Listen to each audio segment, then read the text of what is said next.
अस्सलामु अलैकुम रहमतुल्लाहि वबरकातुहू। बाज़ औक़ात कभी कभी देखा जाता है कि हम खाना खा रहे होते हैं और खाने में अचानक से बाल दिख जाता है।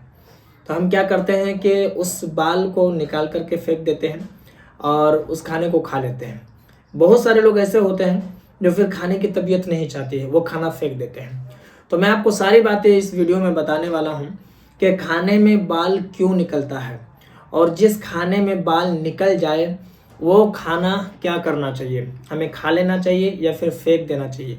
क्या वो खाना नापाक हो जाता है बाल निकलते ही, या फिर वो खाना पाक ही रहता है बाल निकालने के बाद। तो सारी बातें मैं बिल्कुल आसान तरीके से एक एक करके बताने वाला हूँ ताकि आपको अच्छे से समझ में आ जाए, क्योंकि ये एक आम बात है।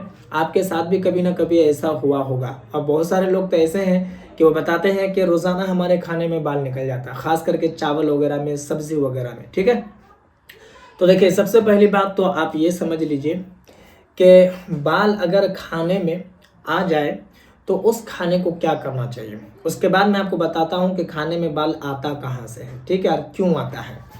तो खाने में अगर बाल निकल गया तो उस बाल को आप निकाल करके फेंक दीजिए और वो जो खाना है उसको आप खा सकते हैं। क्यों खा सकते हैं कि वो जो बाल है वो पाक रहता है, टूटने के बाद भी वो बाल पाक ही रहता है, नापाक नहीं होता है। तो जाहिर सी बात है, जब बाल नापाक नहीं है तो वो खाना भी पाक है, खाना भी नापाक नहीं है।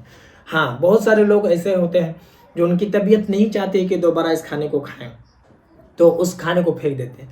तो फेंकना नहीं चाहिए, इसलिए कि अगर आप खाने को फेंकते हैं तो ये ज़ाया करना हो जाएगा। और खाना भी एक अल्लाह ताला की नेमत है और उस नेमत को बर्बाद अब कर रहे हैं अगर आप फेंक रहे हैं।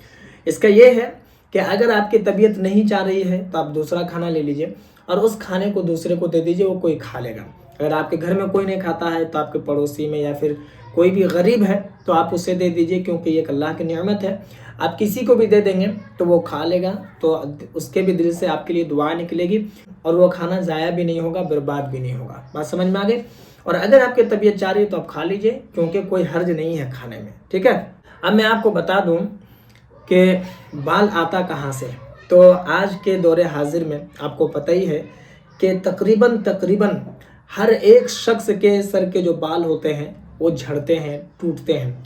हर एक घर में हर एक शख्स का यही हाल है। वो जब कभी गुस्ल करेगा तब बाल टूट जाएगा, जब कंघा करेगा तब बाल टूट जाएगा। कभी बहुत सारे लोग इस तरीके से भी करते हैं तो बाल टूट जाते हैं।